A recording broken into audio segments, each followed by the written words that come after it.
Hoje vamos falar de um dos maiores e mais silenciosos desafios da engenharia civil. A pergunta é simples: por que é que os prédios afundam? É um fenómeno que pode passar despercebido durante décadas, mas as consequências, essas, são impossíveis de ignorar. Olhem para isto. O que é que a famosa Torre de Pisa tem a ver com aquelas fissuras que por vezes aparecem nas paredes de um prédio perfeitamente normal? Bem, a resposta está mesmo debaixo dos nossos pés e é muito mais fascinante do que parece à primeira vista. Basicamente, é isto que acontece. O solo debaixo da construção, com o tempo, encolhe. E claro, a estrutura afunda-se com ele. É um processo lento, silencioso e, se não for bem calculado, pode ser absolutamente devastador. Na engenharia, este fenómeno é visto quase como um pesadelo.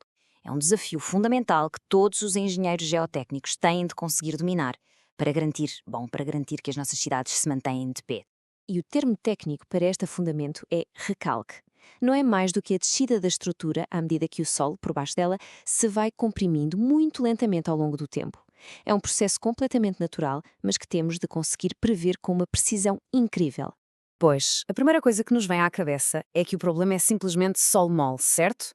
Mas o verdadeiro culpado está escondido e é um elemento que todos nós conhecemos muito bem: a água. O que se passa não é um simples esmagamento dos grãos do solo. O verdadeiro problema é a fuga incrivelmente lenta da água que está presa nos minúsculos poros entre esses grãos.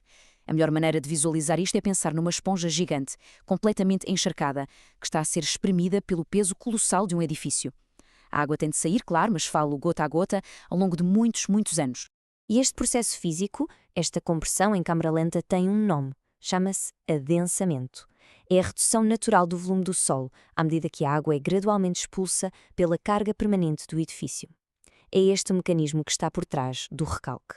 E agora, chegamos a um ponto absolutamente crucial. É aqui que acontece a maior parte das confusões, mesmo entre profissionais. A diferença entre dois termos que parecem dizer o mesmo, mas que na verdade se descrevem dois mundos completamente diferentes. Então vamos lá, vamos colocar os dois lado a lado para que a diferença fique perfeitamente clara. De um lado, temos a compactação, do outro, o adensamento. Reparem bem na diferença fundamental. A compactação é rápida, é feita em horas com máquinas pesadas e o que ela faz é forçar a saída de ar dos poros do solo. É um processo mecânico, forçado. Já o adensamento é lento, demora décadas. É um processo natural, causado pelo próprio peso da estrutura que espreme a água para fora dos poros. Ar contra água, horas contra décadas. A diferença é total. E esta linha do tempo ilustra a escala disto tudo de uma forma brutal. A compactação acontece logo ali, no início da obra, mas o adensamento pode continuar durante gerações inteiras, fazendo com que a estrutura continue a assentar muito depois de nós já cá não estarmos para ver. Então, a grande questão é, se o processo demora tanto tempo, como é que é possível prevê-lo? Parece quase ficção científica, não é? Mas a resposta está no laboratório, onde os engenheiros se transformam numa espécie de viajantes do tempo, acelerando o futuro do solo.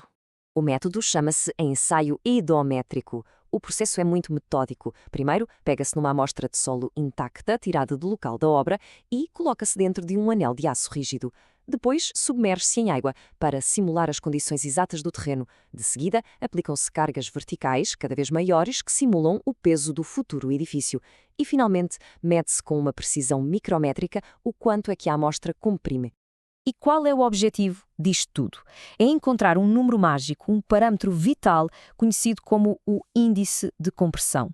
No fundo, é como se estivéssemos a descobrir o fator de compressibilidade daquele solo específico. Basicamente, diz-nos o quão esponjoso ele é quando está sob pressão.